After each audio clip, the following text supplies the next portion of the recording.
Bismillahirrahmanirrahim. Segala puji bagi Allah, zat yang membolak-balikan hati, yang menuntun setiap langkah perjalanan hambanya. Dalam setiap kisah, selalu ada hikmah yang menuntun kita kembali pada ketenangan, kesabaran, dan ridha terhadap ketentuannya. Semoga kisah ini menjadi cermin lembut bagi hati, agar kita semakin dekat kepada Allah dan memahami bahwa setiap perjalanan hidup membawa pesan-pesan yang perlu kita renungi dengan penuh keheningan. Kisah perjalanan Sang Kiai 40. Bagaimana soal istri saya? Tanya Lukman lagi setelah kami selesai makan. Kembali lagi, Mbok nggak usah nanyakan soal istrimu, kataku sambil menyalakan rokok.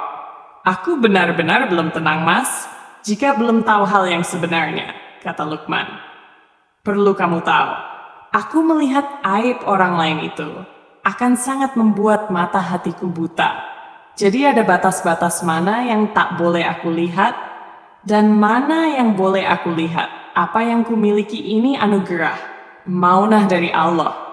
Jadi tidak bisa diriku asal diriku seenaknya memakai. Misal melihat aib orang lain atau melihat misal perempuan mandi. Bisa jadi apa yang kumiliki ini akan tercabut. Tapi Mas, aku minta sekali ini saja, Mas membantuku. Ketahuilah, jika kamu tahu, ku katakan sejujurnya, itu tak akan menjadikanmu malah semakin baik, tapi malah akan merusakmu, maka tak tahu akan lebih baik. Jelasku. Tolonglah Mas, kata Lukman menangis. Baik-baik, semoga Allah mengampuni dosaku dan suatu saat mengembalikan mata hatiku yang buta, dan semoga kiaiku memaafkan kesalahan yang akan kuperbuat. Kukatakan istrimu selingkuh, kataku dengan berat hati. Apa benar, Mas? Tanya Lukman, menatapku mencari kepastian. Biar sekalian detail, kamu nanti bisa telepon istrimu dan mencari kejelasan dengan apa yang kukatakan nanti. Dengarkan baik-baik, dia kenal dengan lelaki selingkuhannya di sebuah taman. Lelaki itu bernama Rohman. Perawakannya sedang, kulit kuning, dia juga sudah punya istri. Awalnya istrimu curhat, lalu bertemu kembali ketika menonton bola voli. Lalu bertemu kembali di hotel. Jadi uang yang kau kirimkan dipakai berdua membayar hotel. Malah waktu ke hotel ditemani anak kecilmu. Nah, sudah aku tak bisa bicara banyak. Ini sudah menyiksaku. Kataku panjang lebar. Dan Lukman menangis. Sebaiknya kau bicara dengan istrimu. Menanyakan kejelasan, sebagai lelaki sejati harus tegar. Hadapi kenyataan sepahit apapun itu. Jangan cengeng. Itu kenyataan. Sudah kukatakan tak tahu mungkin akan lebih baik. Aku tinggal Lukman tidur. Sementara dia menelpon istrinya. Dan walau awalnya istrinya membantah, tapi akhirnya mengakui semua. Setelah apa yang kukatakan pada Lukman diungkap, sampai istrinya heran karena suaminya yang di Saudi bisa tahu sedetail itu. Tapi setelah pengungkapanku itu, mata batinku seperti tertutup. Aku tak bisa melihat lagi kegaiban di sekitarku. Tak bisa lagi menerjemahkan apa yang tersirat di balik kejadian. Memang perjalananku harus mengulang. Aku meneteskan air mata. Sore sepulang kerja dan selesai mandi. Sodikun sudah menungguku. Maaf Mas, kata Mas benar, anak perempuanku seharian ini berak dan kencing, mengeluarkan gumpalan daging yang banyak sekali. Ini bagaimana Mas? Katanya tubuhnya sampai lemas, kata Sodikun. Ya ndak apa-apa, bagus, ya dibawa ke rumah sakit lagi saja, biar dilihat apa tumornya masih ada, jelasku. Begitu ya Mas, tanya Sodikun. Ya, sebaiknya begitu. Malamnya Iwan juga masuk, membawa beberapa bungkus rokok ditaruh di mejaku. Apa ini, tanyaku. Ini Mas sekedar terima kasihku, kata Iwan. Terima kasih apa? Nenekku sudah bisa jalan, kata Iwan, tak perlu repot-repot Wan. Gak apa-apa Mas, aku mau pulang ke Indonesia Mas, kata Lukman. Cuti? Tanyaku. Tidak Mas, aku berhenti kerja di pabrik. Loh kok gitu? Iya Mas, apa perlunya kalau aku kerja jauh-jauh di Saudi, kalau rumah tanggaku hancur? Kamu sudah mengajukan berhenti? Tanyaku pada Lukman. Sudah, Mas? Jawabnya singkat. Ingat, segala sesuatunya apapun kejadian di dunia ini sudah digariskan oleh Allah. Jangan menyalahkan keadaan dan apapun yang terjadi, sadari diri kenyataannya mengalami itu, lalu kembalikanlah kepada Allah. Hati itu kadang harus terluka, seperti tanah itu kadang dicangkul, dibajak, agar tanah menjadi subur, dan mau kembali ingat kepada Allah. Jika kita tidak melakukan kehalusan diri membajak hati kita sendiri, maka Allah akan memperingatkan kita dengan kasar. Dan lewat cobaan-cobaan yang maksudnya agar kita ingat, hati menjadi subur, dan kembali ke jalan yang tak mengutamakan ego. Manusia itu dalam kenyataannya dibuat menjadi makhluk yang lemah. Tapi bisa jadi karena suatu ilmu atau kekuasaan, maka kemudian merasa diri kuat dan egois. Maka Allah kemudian memperingatkan kembali keberadaan manusia kembali sebagai diri yang lemah. Allah ledakkan gunung, Allah goyangkan bumi dengan gempa, Allah tumpahkan laut dengan tsunami, Allah perintahkan angin untuk memporak-porandakan bumi, agar hati manusia menyadari kelemahan dan kembali menggantungkan diri pada zat yang paling perkasa dan maha menolong, yaitu Allah. Sebaiknya sebelum pulang umroh dulu ke Makkah dan sedikit tenangkan hati. Ingat, hanya orang yang hatinya tenang yang akan mampu menyelesaikan masalah yang dihadapi. Jelasku panjang lebar. Ya Mas, rencana juga mau umroh dulu, jawab Lukman. Aku sudah tidak dikerjakan menjadi tukang sapu. Aku disuruh menunggu material yang kubutuhkan datang, dan aku ditempatkan di belakang Banggala.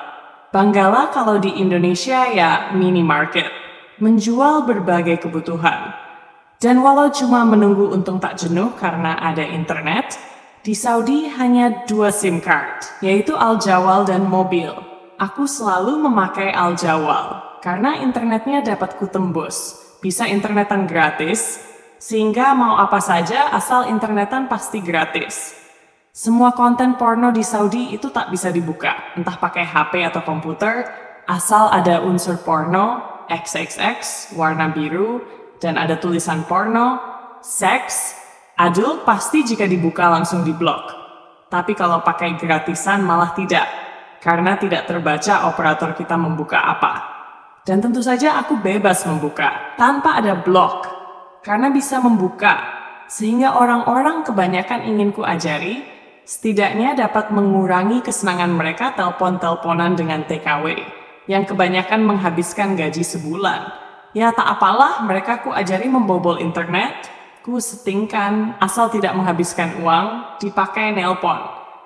Karena banyakan nganggur, sehingga tiap hari paling ngobrol sama teman-teman di Indonesia lewat e-budi atau lewat forumku di jowo.lt dan makwa.lt.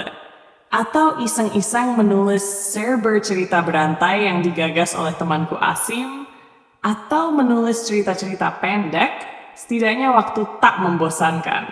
Dan yang pasti, internet gratis. Apalagi setelah membeli laptop, aku memakai antena wireless adapter dan memakai pemancar wajan bolik, menyadap modem orang Arab yang dibiarkan bocor tanpa password, internetan makin seru. Setiap hari habis pulang kerja, langsung saja membuka internet. Kalau Kamis Jumat libur, habis kerja seharian sampai malam jam 4 pagi baru tidur.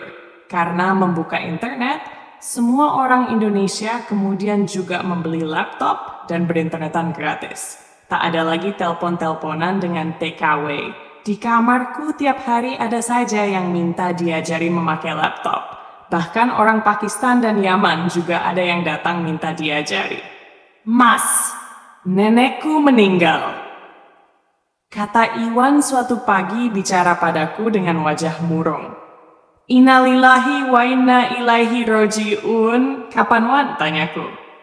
Semalam, karena mungkin ingin mengambil air atau mau ke kamar mandi, jadi jalan sendiri, menurut tembok, dan menabrak TV dan tertimpa dan ditemukan sudah meninggal. Cerita Iwan. Sabar Wan, setiap orang juga akan mati. Segala sesuatu pasti ada sebabnya. Semua kejadian tak lepas dari takdir yang telah digariskan, hiburku. Iya, Mas. Cuma kenapa aku jadi lupa tak meminta Mas juga mendoakan agar sakit mata nenekku sembuh? Soalnya matanya sudah susah melihat, Mas. Makanya dia berjalan merambati tembok sehingga nabrak TV. Nah, itu juga tak lepas dari ketentuan dan rancangan Allah, jelasku. Mungkin saja kematiannya lebih baik daripada menanggung derita selama ini. Seperti biasa, aku cuma duduk-duduk di ruang kerjaku. Karena tidak ada pekerjaan, Sodikun masuk ke ruang kerjaku, wajahnya kelihatan panik. Mas, aku mau minta tolong lagi, katanya panik. Minta tolong apa lagi? Apa tumor anaknya kambuh? Tanyaku. Tumornya sudah sembuh, Mas, tapi sekarang anak perempuanku dibawa kabur lelaki, kata Sodikun agak malu. Wah, kalau itu aku ndak bisa nolong, ya dilaporkan polisi saja. Lah aku sendiri walau di Indonesia juga belum tentu bisa nolong. Apa ndak bisa didoakan biar pulang, Mas? Doa itu senjatanya orang Islam, adu'au syaiful muslimin. Karena doa itu penggantungan diri pada Sang Pencipta. Sehingga jika seseorang ditakdirkan buruk dan tak bisa siapapun merubah menjadi baik, maka berdoa saja minta pada Allah agar takdir dirubah oleh Allah menjadi baik. Karena hanya Allah yang bisa merubah takdir. Jadi secara tak langsung dengan doa takdir itu bisa dirubah. Karena penyandaran permintaan pada Allah. Tapi juga dalam hal tertentu, kita tidak bisa menggantungkan doa. Karena Allah telah menetapkan syarat. Sebab, contoh jika masak kurang asin, jangan didoai agar masakan jadi asin. Ya didoai sehari semalam juga tak akan asin. Sebab sudah ada syarat. Kalau pengen asin ya ditambah garam. Maka makanan yang kurang asin, kasih saja garam, pasti asin. Ya kayak anakmu yang dibawa kabur pacarnya itu laporkan saja ke polisi. Biar dicari. Oh iya Mas, makasih, kata Sodikun. Aku jadi berpikir mungkin Allah memberikan penyakit tumor kandungan pada anak gadisnya Sodikun. Dengan maksud agar tak menjalankan perbuatan maksiat yaitu zina. Tapi aku telah memintakan kesembuhan sehingga akhirnya malah pacaran kemudian hamil. Entahlah, aku memang lemah. Semoga Allah mengampuni kesalahanku. Ternyata banyak sekali maksud yang terkandung dalam segala kejadian yang kadang tak aku mengerti sebelum semuanya terjadi. Memang akhirnya anak Sodikun akhirnya mengandung di luar nikah. Akhirnya aku mulai kerja walau semuanya serba manual. Yang ku kerjakan membuat nama dan nomor semua villa yang diaplikasikan di Fiverr. Kalau di pabrik lama, pekerjaan bisa dilakukan dengan cepat karena sudah ada mesin pemotong. Tapi kalau di sini harus memotong satu demi satu memakai gergaji besi. Jadi pekerjaan memakan waktu lama. Apalagi tulisan yang harus kubikin sampai ada 100 lebih. Kalau nulisnya sih paling beberapa menit juga. Tapi yang lama itu gergajinya. Sebulan, kelar juga pekerjaanku, dan aku ditarik lagi ke pabrik lama. Kamar lamaku amat kotor. Setiap kamar sebenarnya sudah tertutup dan tak ada angin yang masuk. Jadi udara hanya masuk lewat AC dan pembuangan lewat blower. Tapi bagaimanapun, debu tetap menerobos masuk. Di Jizan itu kalau badai debu jarak pandang hanya 2 meter. Di tanah debu bisa setebal semata kaki. Udara pekat oleh debu, dan jika sudah musimnya, bisa dipastikan setiap hari siang sampai malam, udara dipenuhi debu.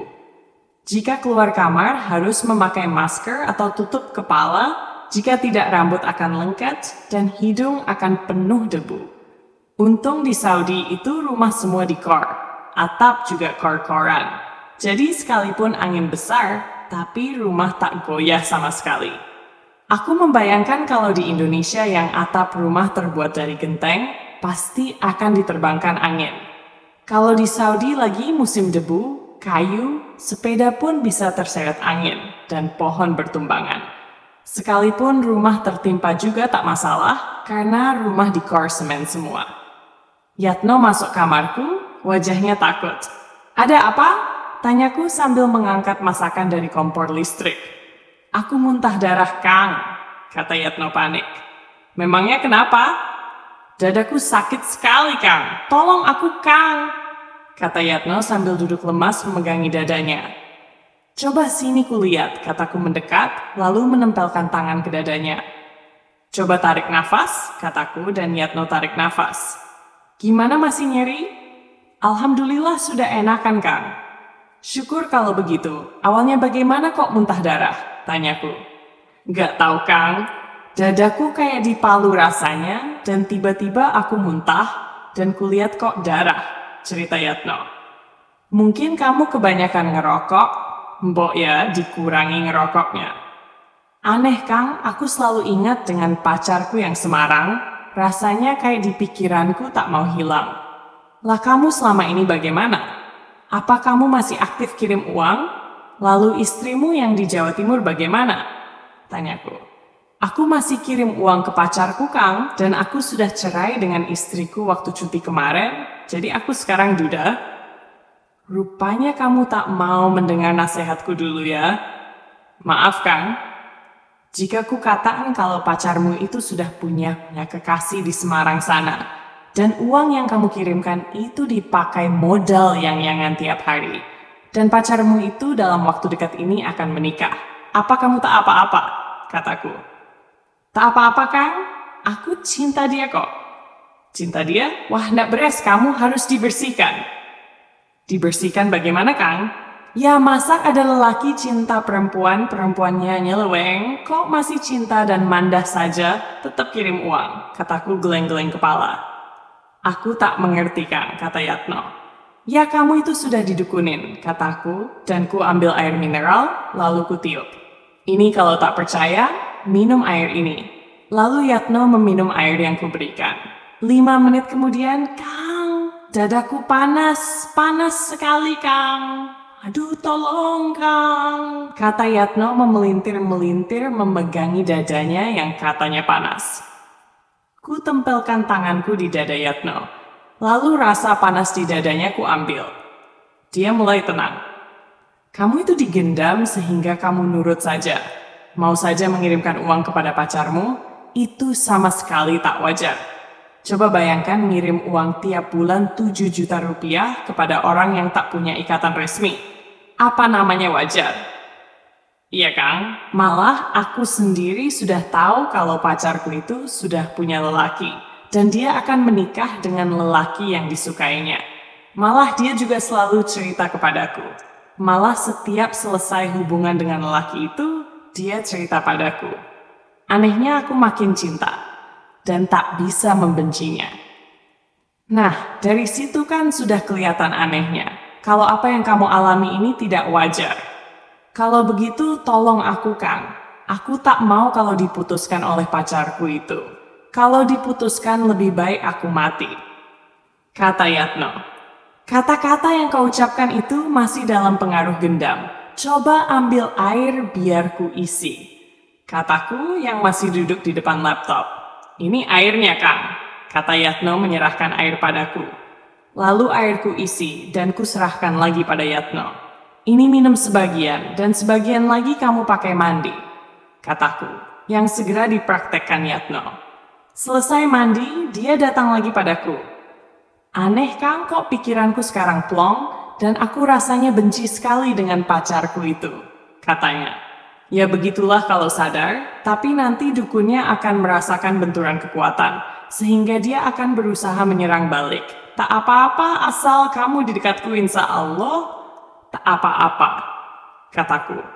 Baru saja lampuku matikan, dan aku mau berangkat tidur. Tiba-tiba, ledakan dahsyat bola api pas di depanku jarak 1 meter.